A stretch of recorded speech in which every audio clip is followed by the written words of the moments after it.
প্রচন্ড শীতের রাত, উনি মাগরিবের নামাজ এশারের নামাজ পড়ে একটা মসজিদে শুয়ে পড়লেন, আর শুয়ে শুয়ে হাদিস পড়তেছেন। কি পড়তেছেন? কথা বলেন।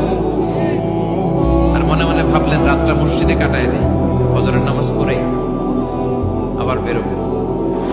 কিন্তু দারোয়ান এসে বলে মসজিদে থাকতে পারবেন না, ওঠেন। দারোয়ান আছে না, কথা বলেন।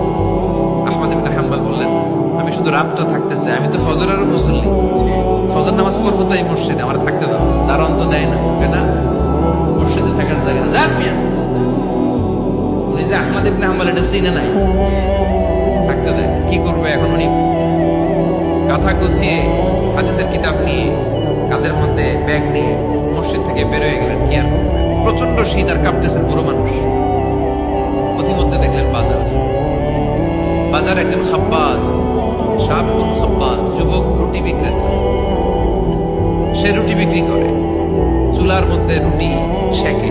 সে যে সালাম দিল আসসালাম আলাইকুম, যুবক বলে ওয়ালাইকুম আসসালাম। আহমদ ইবনে হাম্বল বলে যুবক আমার যাওয়ার জায়গা নেই, সফরে বেরিয়েছি, খুব শীতে কষ্ট পাচ্ছি, রাতে যদি তোমার এই চুলা থেকে একটু আগুন পোহাই কোনো সমস্যা? যুবক বলে না না সমস্যা না, আহলান ওয়া সাহলান, ওর সামনে আসেন আসেন, আপনি আগুন পোহাইলে আমার সমস্যা কি? সুবহানাল্লাহ পড়েন।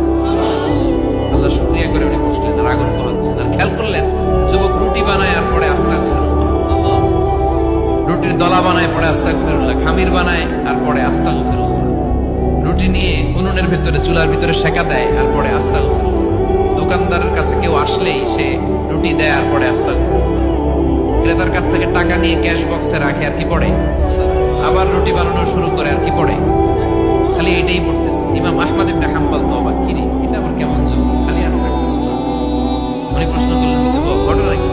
আসার পর থেকেই তোমার দেখতেছি তুমি রুটি বানাও, রুটি বিক্রি করো আর পড়ো আস্তাগফিরুল্লাহ, মা লাকা ইয়া শাবাব। যুবক বলে আস্তাগফিরুল্লাহ আমার সবচেয়ে বেশি পছন্দের আমল, আমি সবসময় আঠার মধ্যে ইস্তেগফারের সাথে লেগে থাকি আর সবসময় পড়তে থাকি আস্তাগফিরুল্লাহ, আর এর বদৌলতে আল্লাহ আমারে মুস্তাজাব দাওয়া বানিয়ে দিয়েছে। সুবহানাল্লাহ। আহমদ ইবনে হাম্বল তো আনতা মুস্তাজাবুদ দাওয়া, তুমি মুস্তাজাবুদ দাওয়া রুটিওয়ালা।